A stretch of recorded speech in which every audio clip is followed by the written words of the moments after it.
So that's me. So as mentioned, I'm a pediatrician, so I just wanted to tell you a little bit about pediatrics because I was looking back the other day when I was a freshman in high school. Our social studies teacher at the time had us write down kind of a time capsule for ourselves. Everybody wrote down, what they wanted to be and how they pictured themselves in 10 years. And then at our 10-year high school reunion, he actually gave us our time capsules. And so I opened mine, and one of the first things that it said I was surprised to see was that I wanted to be a pediatrician, and also that I was planning on having a PhD in pediatrics. As you might know, that's not how it works. While PhD is, of course, a doctorate degree, it's not the type of doctor who practices medicine. So that's why I'm going over this stuff like I'm talking to myself when I when I was not quite as knowledgeable about things. But pediatrics is it's a specialty in medicine where we take care of children. So we take care of them from the time that they're born up until they're young adults. Some pediatricians will see children until they're 18 years old, and some will see them through the college years as well until they're 21 or 22.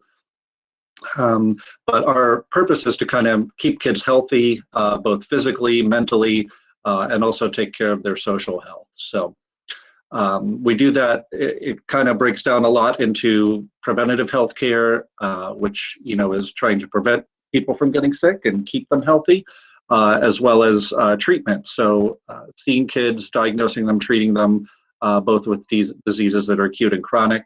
And that can sometimes be a lot of fun. It can be a little tricky, especially with younger kids where they can't talk or they can't tell you where they're hurting, and you only have their parents or and your exam skills to figure that out.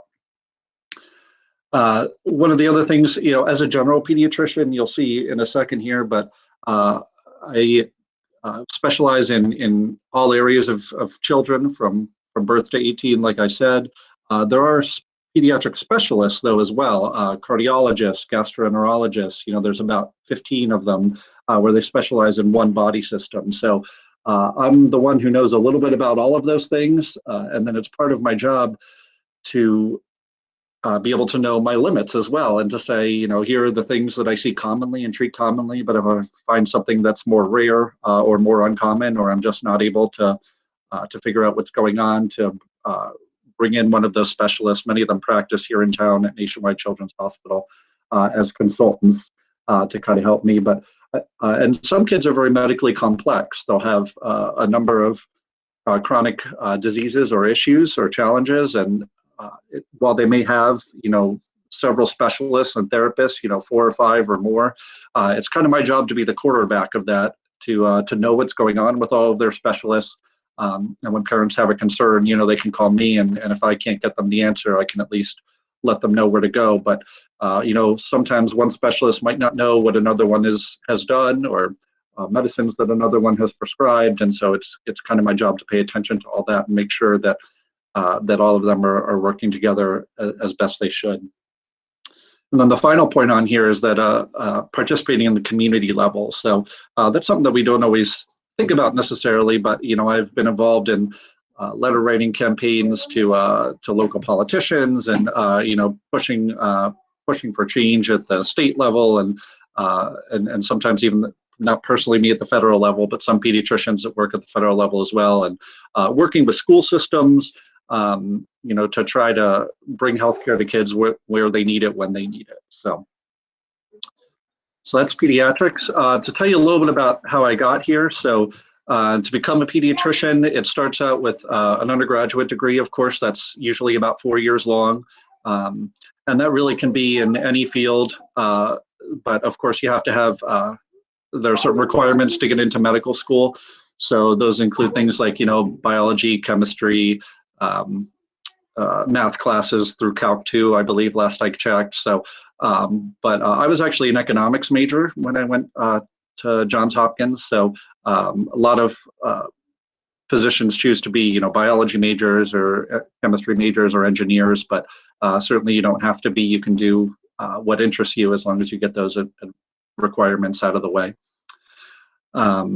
Then after that comes medical school. There's two types of medical schools in the United States. There's ones that give the MD or medical doctor degree, and then one that give the DO or the doctor of osteopathic medicine degree. Those are both 4 years. There's some also medical schools abroad as well. I think mostly with the MD degree. So there's not a ton of them, but there's quite a few, and they tend to be competitive. But the medical school experience, certainly there's clinical time, time seeing patients throughout all 4 years. But in general, the first 2 years of your medical school education are mostly going to be in the classroom or in the laboratory, learning things, memorizing things, learning all the different body systems. And then the second 2 years, you're mostly spending in the hospitals or the clinics, putting that knowledge to practical experience. So me, I'm a little bit of a hands-on learner. So the first 2 years of medical school were the hardest thing academically that I've ever done, just because it's almost like drinking from a fire hose. There's a lot of knowledge that you need to learn. But then once I got into the second half and was practicing in the clinics, and actually seeing a patient with rheumatic fever, that helps you remember a lot better when you could think, oh yeah, I remember Joey had these symptoms, and that's pretty typical for this disease. So, but then there are some who do really well with memorization and lectures and those sorts of things too. So there's most medical schools have different ways that you can learn, whether it's in person or remotely or independent study, those sorts of things to accommodate different learning styles. After medical school, that's when you go to residency, and that's where pediatrics starts to come into play as a specific, or it's pediatric specific. So in medical school, you're learning about everybody from birth until death. In residency, you choose your specialty, whether that's pediatrics, adult medicine, surgery, all of those sorts of things. So residencies can be anywhere from some of them are as little as 3 years, and some of them are as many as 7 years for something like neurosurgery. Pediatrics is 3 years. So you are a physician once you graduate from medical school. So they call you doctor, but you're not quite ready to be on your own yet. So your residency program is usually affiliated with a hospital. And then you write prescriptions and you write orders and you act like a physician, but what you do is kind of observed by the attending physician who will kind of double check things or guide you if you're not sure what to do. But then, of course, as you get towards the end of your experience, you're gradually given more and more independence. So by the end of your third year, you do pretty much everything independently with less oversight. And then the final one I put on here is fellowship, because that's optional. I did not do a fellowship, as I mentioned, and those can vary. Those can be as short as 1 year for some specialties, or as many as I believe even 4 years for others. For pediatrics, all of them are pretty much 3 years, and that's learning a subspecialty, like I mentioned, cardiology, emergency medicine, even adolescent medicine, neonatology. So you can focus on just one body system, or you can focus on even just one age group, so teenagers or premature babies. And the nice thing about that is you get to learn pretty much everything there is about that. I kind of like learning everything and doing a little bit of everything every day, but depending on what interests you, that may be the way to go. So, and that's something you can do at any time. Most people do their fellowship directly after residency, but you certainly don't have to. Some people will go into practice for several years and then decide that they want to specialize, and you can do that at that point. So why pediatrics? So I get that question a lot. Part of my job is, meeting with parents, who are pregnant even before they have their babies, and kind of telling them about myself and trying to figure out if I would be a good fit for them as a pediatrician. So the reasons that I love pediatrics is you really get to build a relationship with families. I love that, you have generally, 2 parents, or sometimes less, sometimes more caregivers, but everybody is working for the best thing for their child. Everybody has their child's best interest in mind. So you've got a whole team who's really on one side, which is wonderful. And I get to see these people, sometimes every couple of months, and often every year, doing checkups and checking how things are going. So that's one of my favorite parts.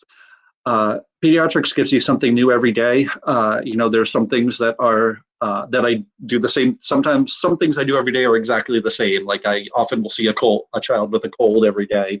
I often will see a newborn baby or a teenager every day, and some of those may be the same, but very frequently, I'll have something that really makes me think, this looked like a cold, but it's definitely not acting or looking like a cold now that I get more information about it. And so really continues to challenge me with, each day there's usually something new or something different. I think, of course, one of the things I really like about kids is kids in general are pretty healthy. Taking care of adults can be a little bit more of a mixed bag. Some adults tend to have more chronic health issues, whereas kids, sometimes the older they get, the more likely they are to develop those. But I really enjoy keeping people healthy, and then, of course, helping them feel better when they're not. My fourth point on there, I wrote kids get better. And that's, again, one of my favorite things. I know my sister is actually a nurse in the ICU, the adult intensive care unit. And unfortunately, there's about a 50% mortality rate in the adult ICUs. So about half of the people that go into the ICU will pass away instead of leave. Unfortunately, in a pediatric ICU, the mortality rate is very, very, very low. Kids in general, when they can sometimes even be very, very sick, but often will get better. And that's a very rewarding thing when you've played a small part in that. So, and the final thing I'll put that I really like about pediatrics is really there's a way you can kind of be your own boss, set your own schedule. I'll talk a little bit more about that later, but there's many different ways to practice, from part-time to 24-hour call, and you can kind of customize it to your lifestyle and what you want to do. So this is a video of me that, whoa, lost it. There it is. A video of me that I made for my work to kind of introduce me to new parents. So I'll just play that for you briefly. I think it's only about a minute or so here. Hi, my name is Dr. Brad Fuller. I'm a pediatrician at Associated Pediatrics. Normally when I get to see healthy children during a checkup, they come in, they're running around the room, and they're happy to tell me about their day and about school and about how they're doing. And you can tell when they're not feeling as well when they come in and they're just lying there quietly in their parents' lap. But one of the best things about being in pediatrics is we can make those kids feel better again. We can get them back to the place where they're running around the room and they're happy and healthy again. I can get them back to doing what they love to do, which is playing and having fun.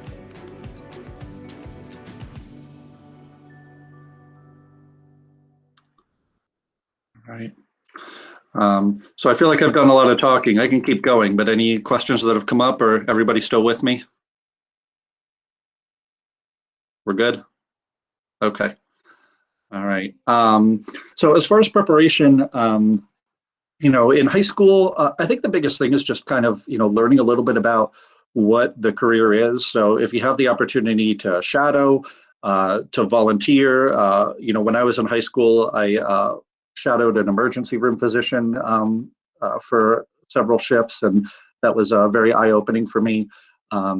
There's also volunteer opportunities, in hospitals, whether it's just transporting patients or, helping to, in pediatric hospitals, you can work with child life to kind of, keep kids happy and distracted, during unpleasant procedures like IV placement and things like that. So I think, but trying to see that side of it, rather than just see the patient side, but also see the physician side is really useful to do. And then, looking obviously at what colleges, kind of prepare you well for medical school. And I put and other professions on there too, because, a lot of people who go into or choose a school based because they want to go to medical school, sometimes will change their mind. So it's always a good idea to pick a school that is pretty well-rounded. And then once you're in college, I think, continuing to volunteer and getting those other diverse experiences at hospitals and other clinics. I mentioned the pre-med curriculum is necessary as well. And then the MCAT is the medical college admissions test. You do take that while you're in college. I'm trying to remember now, so sophomore or junior year, I believe. And that's, kind of like the SATs, but for med school. So it's, very heavy on, science, but there's, a verbal writing section as well. So I think most people do take, some sort of preparation for that, whether it's, with a book system or, taking classes. But I think that does kind of help, because that, things I think are less dependent on scores than they used to be, but that's the big one to help you get into the med school of your choice.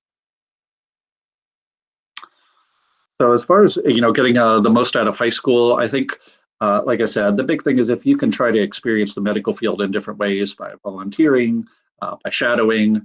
I put pre-professional academies on there. I grew up in Northeast Ohio near Cleveland, and my high school, or not my high school, I should say, the high schools in the county, had what was called a pre-professional medical academy, and it was a really neat program. We would all get together, about once a month or so for half of the school day, all of us from different high schools, and then we would travel to either different hospitals or the local medical school, and we'd, kind of see. We'd do simulation labs, learning CPR and things like that.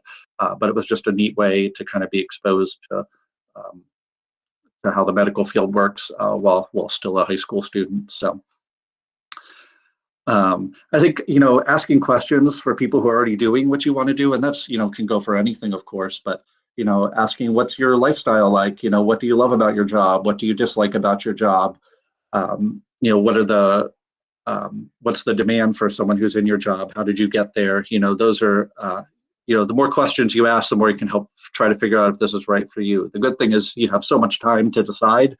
Nothing is written in stone at this point, but it does kind of help, I think, to ask those questions and figure out, this is something that could work for me, or no, I could never do that. So,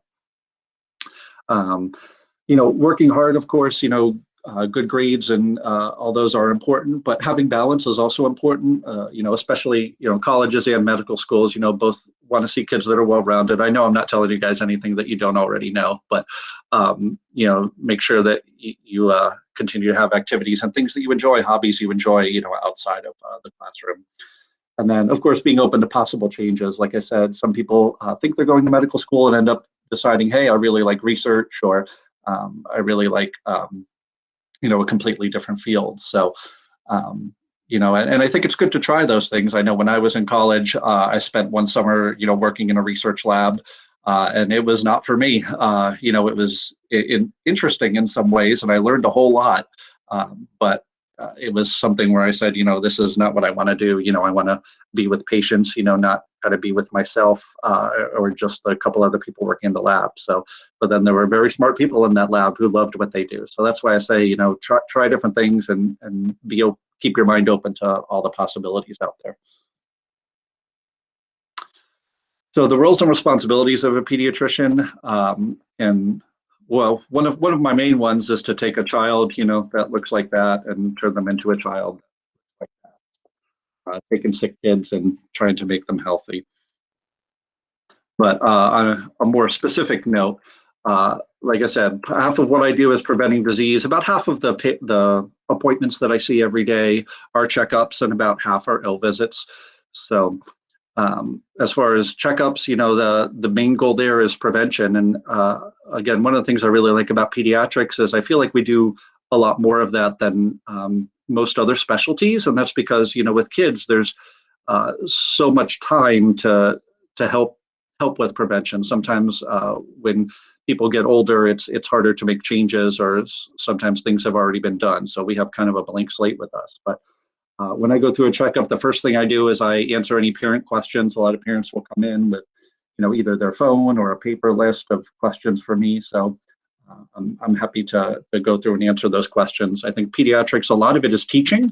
I kind of see a lot of myself as a teacher. Like I said, we've got a whole team taking care of this kid. So I want the parents to kind of feel like they're a member of that team, and they know exactly what's going on. So.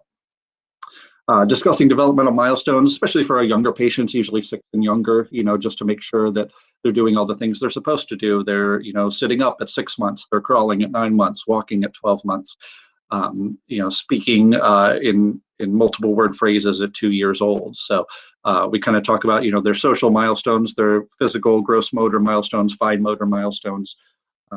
And if those are behind, trying to investigate, is it just something that needs a little bit of therapy, or is there something else that could be going on that we need to investigate, like a nutritional deficiency or a developmental disorder?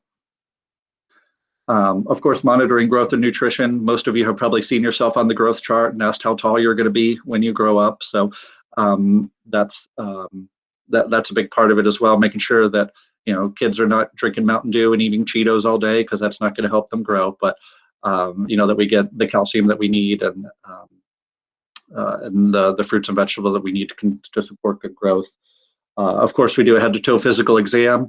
The good thing is most of the time, that's completely normal, but occasionally you'd be surprised. You'll find something different when you're listening to their heart or when you're looking at their skin that you didn't expect to see, and that's a good time to make sure that everything is healthy as it should be. And then giving anticipatory guidance, that's usually the last part of my visit.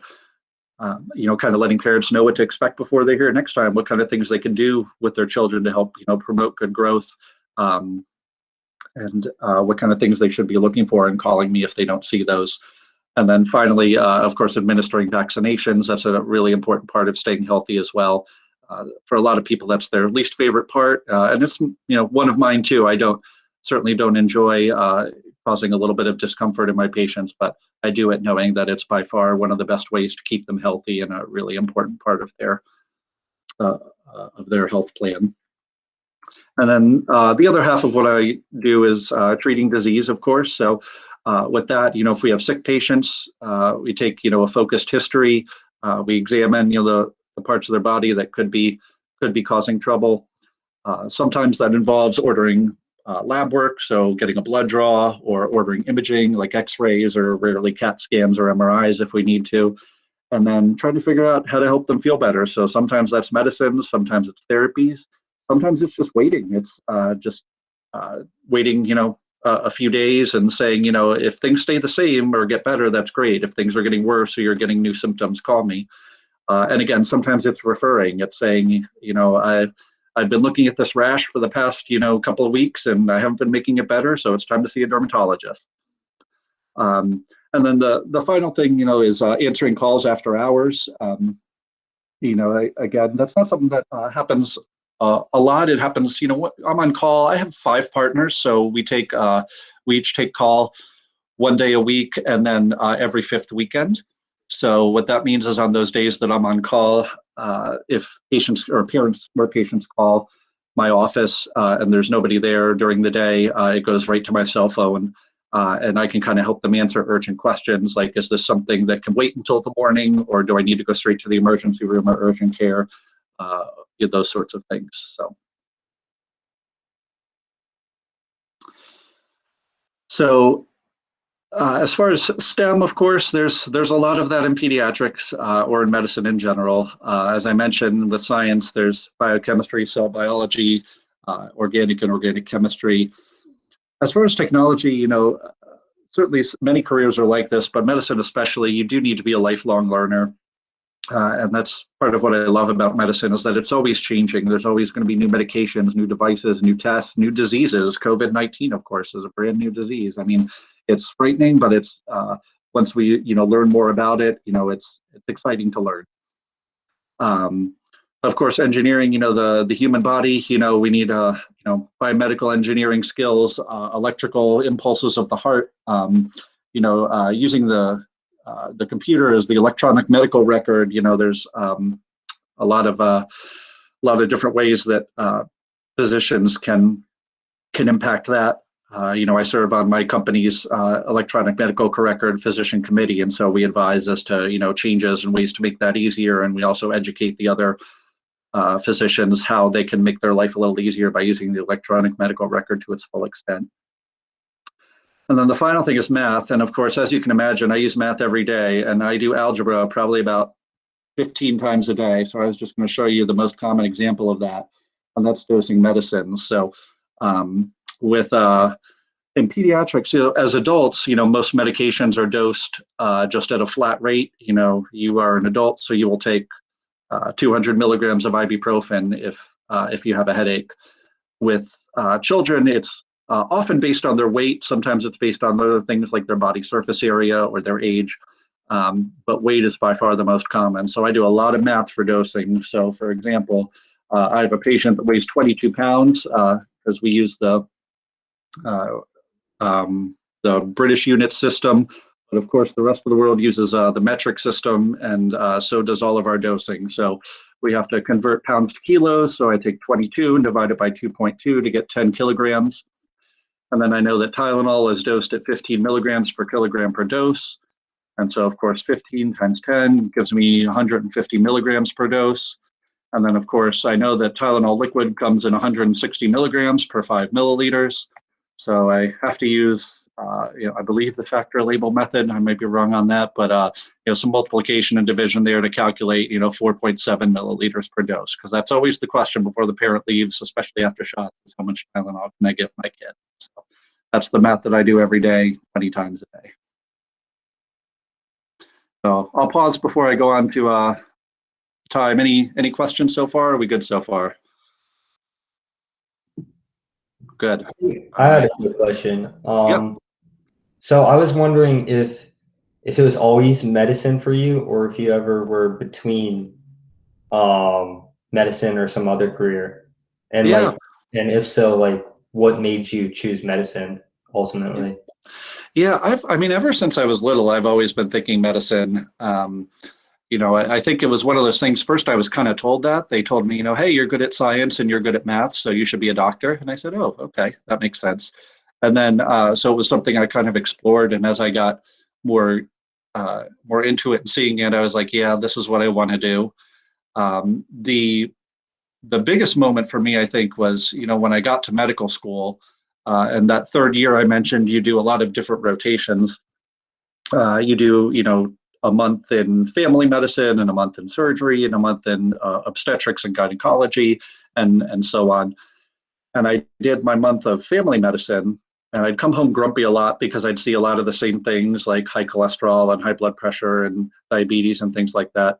But then sometimes I'd come home in a much brighter mood, and my wife would notice that, and she'd say, "You're in a really good mood today." I was like, "I know, I got to see a newborn baby and it was so much fun." Or I'd say, "I got to see a teenager and help them with their ADHD." So it was I think it was once I did it, I was like, yeah, this is what I want to do. So that's why I say try to experience as much as you can. But, yeah. So I'll tell you a little bit about my life in two parts, because there's life as a resident and there's life now, and they're very different. So life as a pediatric resident, are usually long hours. They start at 7 a.m. at the hospital and you sign out at 5:30 p.m. Unless you're on call, if you're on call, you get there at 7 a.m. and you usually leave at about noon the following day. So about 30 hours or so later. So the way that would work is, I'd show up at 7 a.m. I'd get signed out from my night team. So the people that took care of the patients overnight would kind of tell me what happened. I would do pre-rounding for about an hour and a half. So I'd have about 8 to 12 patients that I'd want to examine. I'd want to write down the results of their lab work, their vital signs, talk to their parents, talk to their nurses, and kind of develop my plan for the day. Then for the next 3 hours, you round with the attending physician and place your orders. So you kind of tell the attending, you present the patient, here's who they are, what they're here for, and here's how they did overnight. Here's what our plan has been, and here's what I think we should do today. And then the attending will either agree with you or offer some other suggestions. Usually at lunchtime, like I said, if you're on call, that's when you would go home from the night before. If you're not, usually we'd have an hour-long lecture over lunchtime, and they would give us a lunch eat as well. And then the afternoon, that's when you get all your work done. You put in orders, talk to the nurses. All of your patients need a note written on them talking about all the things that you talked about during rounds. If you have any consultants, like if you need to have a neurologist see them or have a cardiologist see them, you would call them and let them know, this is what's going on with this patient. This is my question for you. If the patient is changing during the day, they're getting sicker, or something new has happened, they spike a new fever, you would go see them and help with that. If new patients are coming into the hospital, of course, you would admit them, and then the patients that are ready to go home, you would discharge them. So writing up all their paperwork, making sure they know what to do and know what to come back for. And then at 5:30, you would sign out to the night team and go home after that. So I'll give you, I'm going to skip over that one to show you a day in the life of the resident. This is actually from Children's Hospital here in town. And I found this video when I was searching for something, and then after I watched it for the first time last week, I said, oh my goodness, there's me. So you can spot me in the video if you look really closely, but here it is.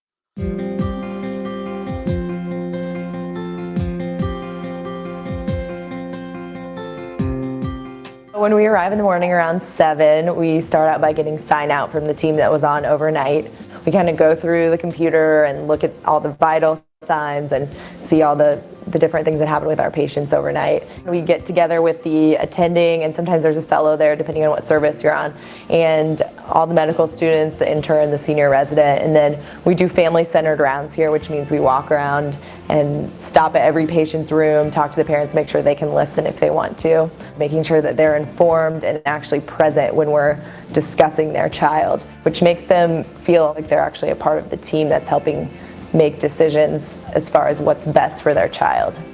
So here at Nationwide Children's, we see a huge variety of patients, anywhere as far as age range from newborns all the way up to adults. We see a wide variety of diagnoses here, anywhere from general pediatrics to very specific problems that fall within subspecialties. After we finish rounding, we go to our noon conference, which can consist of a lot of different things. It kind of changes every day of the week. Sometimes we'll have one of the residents present an interesting case. Oh, I lost it. It kind of changes every one of the residents present an interesting case that they took part in, and we will participate as the people attending the lecture to help come up with the diagnosis. And then sometimes we'll have one of the attendings from one of the subspecialties come give us a lecture. Kind of depends on what day it is. As an intern, your role is more of a kind of on-the-fly teacher, so answering questions along the way, discussing your specific patients with them. And then as you get older, in more into the second and third year of residency, you kind of have more time to sit down with the medical students and go through actual lectures or talk them through a specific topic. You can kind of help coordinate between all the different subspecialists that these complex patients will see, and kind of manage and make sure that nothing's slipping through the cracks as they're seeing all these various doctors. And then you also, again, see the well child checks and people coming in for a cold, just bread and butter pediatric cases.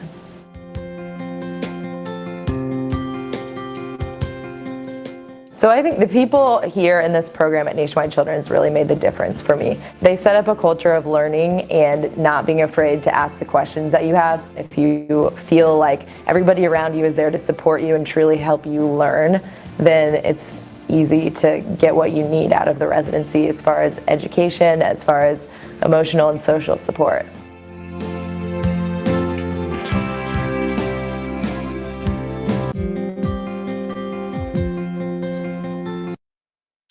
All right, so that's residency, which, like I said, lasts about 3 years or 3 more years if you do a fellowship. Fellowship is very similar, except you spend about a year of that fellowship doing more research. So there's less time actually in the hospital, and usually try to get published and those sorts of things. So. So residency can be exhausting. It's, they cap it at 80 hours a week. Many weeks do get up to that, but certainly not all of them. But my life now, I enjoy my schedule much more. So I usually start seeing patients around 8:30 a.m. I usually see about a patient every 15 minutes. Prior to COVID, I usually will see a checkup and then an ill visit, kind of alternating back and forth. With that, we've kind of changed things to do all of our checkups together and separate our ill visits from our well children. But we do checkups, we do ill visits. We also do follow-ups, of course. So if I've diagnosed someone with a pneumonia the week before, I'll usually see them back a week later and listen to them, make sure they're improving. Or sometimes we'll recheck ear infections if they've been stubborn to go away. And then conferences, sometimes at the end of my morning, I'll meet with sometimes parents and kids, or sometimes just parents to talk about how things are going if we're having struggles, and figure out a good plan forward. So still over my lunch, I often will have either a meeting or a virtual lecture to kind of keep keep up to date on the latest things going on. And then I usually see patients again between 1 and 5. Usually I spend about a half hour at the end of my day documenting the electronic medical record. I think you talk to most doctors, that's one of the things they dislike the most about their job, but there's no way around it, of course. And then I head out.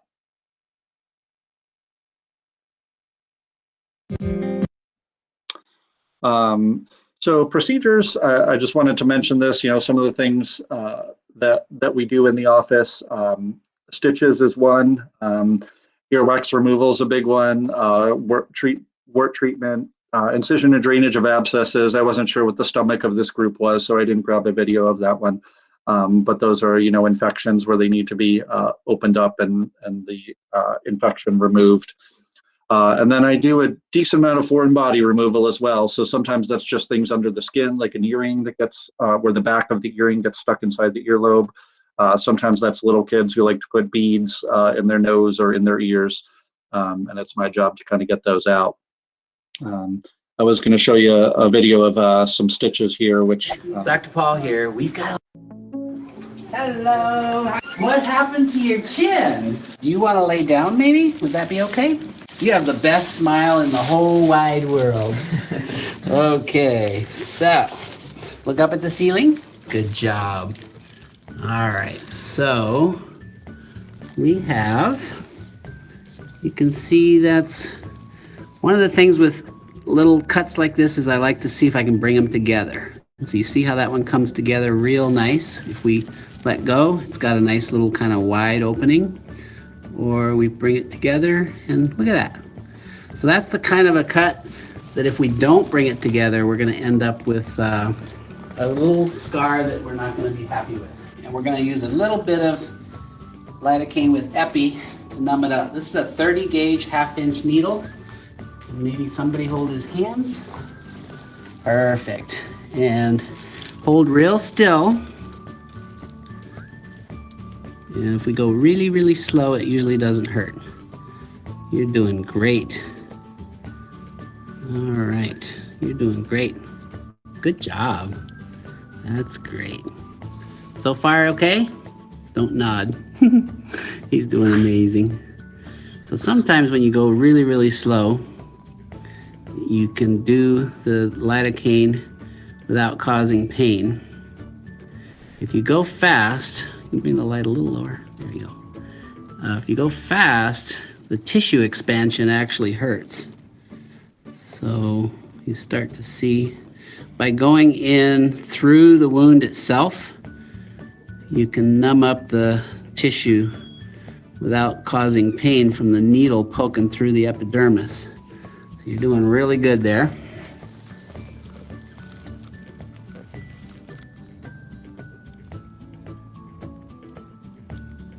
You're doing amazing. You okay still?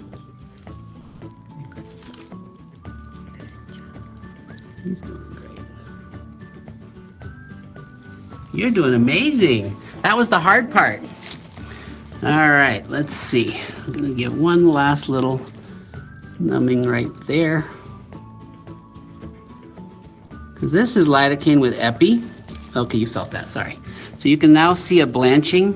You see the blanching around the wound? I don't know if everybody can see that, but there's a little white area. That was the hard part. So now, what I'm gonna do is flush this. You see how that water's just going in there and squirting it in there like a squirt gun.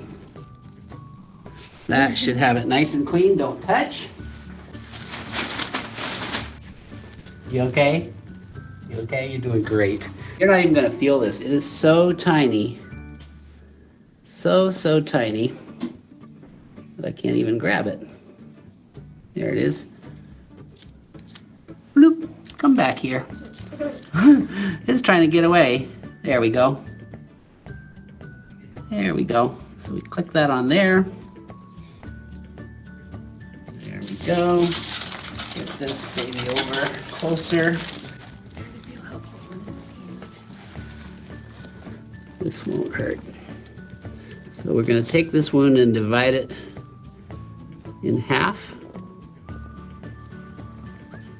Like that. then we're just gonna grab that and pull it through. And grab the thread and tie it. So I'm gonna have some viewer say, you don't have a sterile field. That's sort of true, but the thread and the needle that went through that wound were sterile. I was losing my cooperation, so it was a judgment call. This will be fine. I do about, this thread is so thin, I do about 6 back and forths. My depth of field is, or is it my needle holder? All right. Then,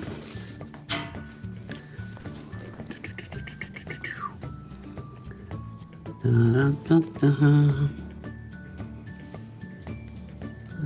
gonna cut that thread like so, and the other one like so.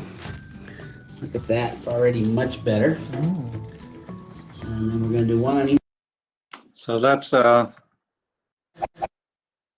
procedures. So tell you a little bit about the future outlook for pediatrics. So I think we all know children are born every day. Pediatricians are the best trained to care for them as they grow for the next 18 years. Healthcare is always changing, so it's kind of difficult to predict how it's going to change, but we do know it's going to change. As of right now, job growth is expected to be about 3% for the next 20 years. So just to give you an idea, a little map, this is from the Bureau of Labor Statistics, so you can show pediatricians employed by state. So you can see Ohio's actually got a pretty high concentration of pediatricians, as well as some of the more densely populated states. The interesting thing you're going to notice is the inverse on the next one I show you, which looks at the salaries of pediatricians, and you can see it's almost an inverse of this map. So if you do go to the places where there's less pediatricians, as you would expect, supply and demand, they get paid a little bit more. So this is the annual mean wage for pediatricians in general by state. So as far as opportunities and flexibility, those are the other two reasons I think pediatrics is wonderful. You know, about 80% of residents who are looking for a job after they graduate from residency report getting their top choice. So that's pretty good. 26% of pediatricians, this is where the flexibility comes in, work part-time at some point in their career versus, 14% of all other specialties. So, if you want to work 5 days a week, you certainly can. If you want to work, 2 or 3 days a week, you can certainly do that as well. And then really, there's lots of different ways to work. So like I said, you can work part-time, you can work for, 4 hours a day, you can work 9 to 5, banker's hours, which is kind of what I do. You can work evenings and weekends if you want to work urgent care.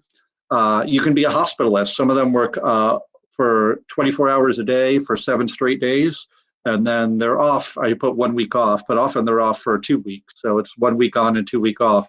And when I say they're working 24 hours a day, obviously they're not literally awake for 7 days straight, but they are on call. So if there's an admission, they get woken up and go and put in the orders and all of those sorts of things. So, that may sound, well, to me, it sounds like something I wouldn't want to do, but I also think to myself, boy, wouldn't it be nice to work for a week and then all of a sudden I've got, 2 weeks off. So hospitalists average about 9 days of work every month. So again, whatever you want the position to be, you can make it into that. So why pediatrics?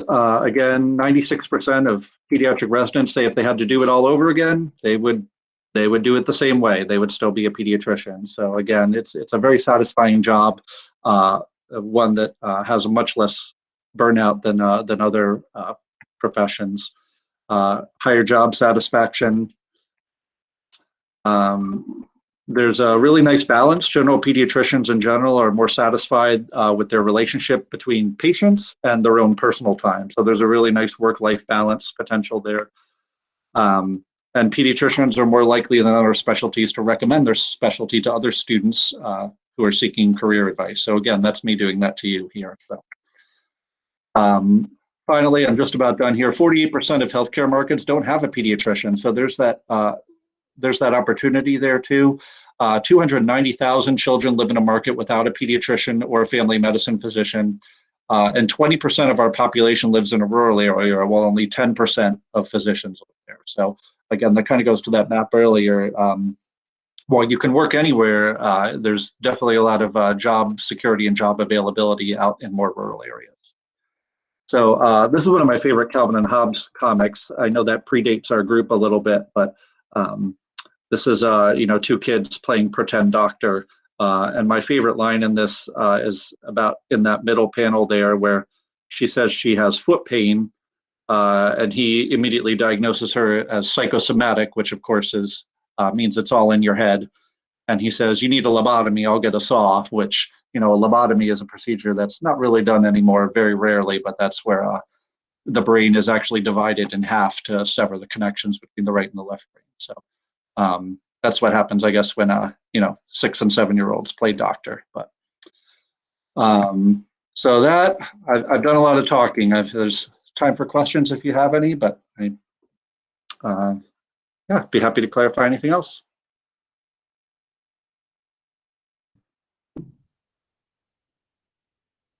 So I was wondering what your most interesting case you've ever had was in all of your education in medicine and up till now.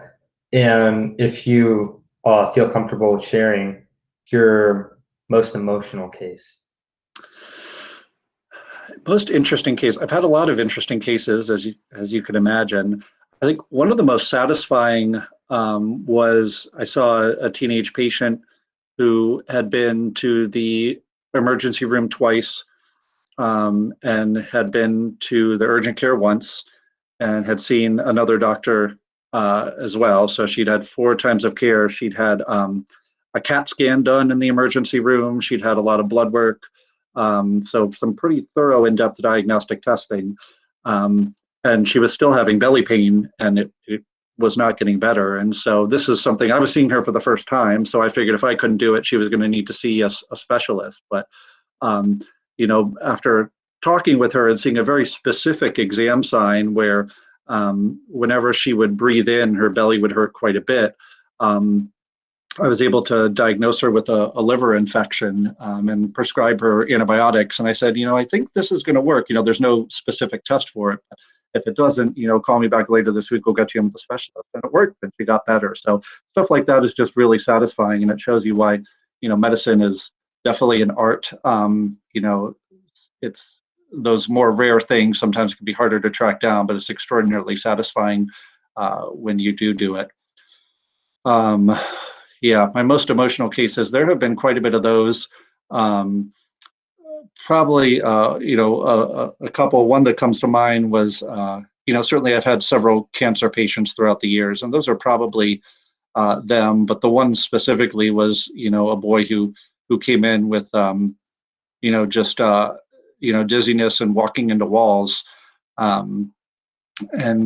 figured maybe he had an inner ear problem, but his ears checked out, and so we did get a head brain MRI in him, and it showed a really rare tumor, and that was devastating, and something where I thought, this might be the first time, in a while that, or actually, I think it would have been the first time that I've actually had a patient that I've known that dies, especially given how rare his tumor was. But he saw the specialist at Children's, and he's doing really well, here many years later. So I mean, it's almost miraculous, I think, what sometimes can happen. And every time I see him for a checkup, it just fills me with joy and hope, because I didn't think I'd get to do many more checkups with him.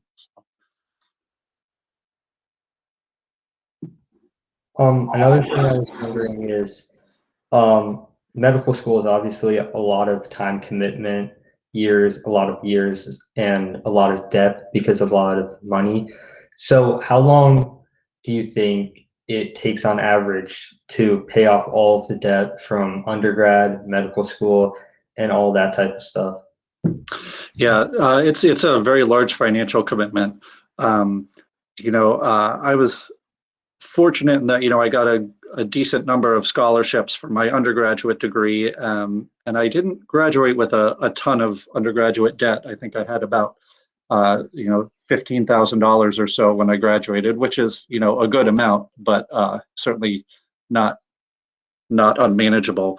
But then you get to medical school and it gets much higher. So I think, yeah, the important thing that I really tried to stick with after graduate, because in medical school you don't make obviously you're not making anything, you're making negative money. I think an in-state school like Ohio State cost about $40,000 a year when I was doing it, and I just took all of that out in loans. But then when I graduated, when you get into residency, you're still not making very much money. I don't know what it is now, but it was probably about $48,000 a year when I was a resident at Children's, and that's because you're still learning quite, and you have someone supervising you, even though you're a doctor. And so I didn't make much progress on my loans other than kind of paying the minimum at that point. But then when you graduate, as you remember from the chart, you do make a good bit more.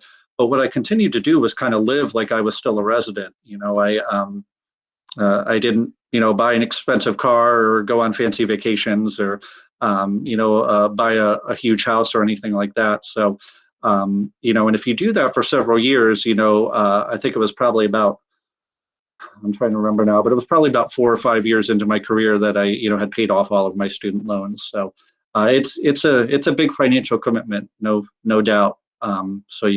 But I think the important thing is if you live, frugally and don't just spend everything that you earn, it's definitely doable.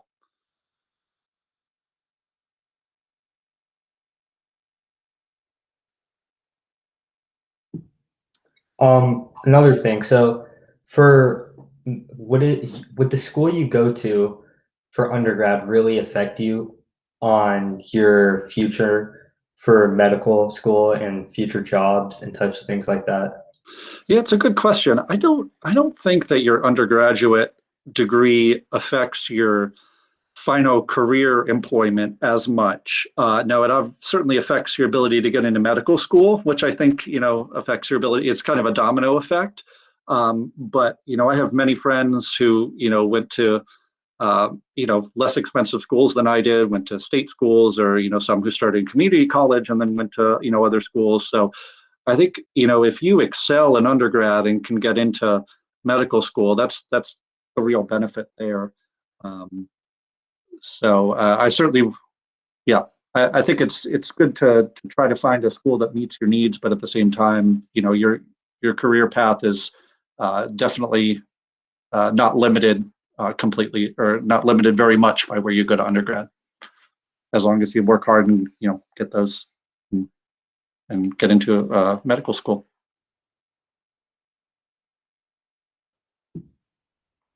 All right, one last question. So, if you were to go back to high school and with all the knowledge that you have right now, just for any STEM career in general and for the future, what would you tell students today that you would have done differently or you would just recommend in general? Boy, let's see. As far as doing differently, I always thought I wish I would have done a little bit more of the volunteering, within my field. Because like I said, I did some shadowing, which I really enjoyed, but I didn't do it specifically with pediatrics, which is what I was interested in, and that might have helped seal it for me a little bit earlier.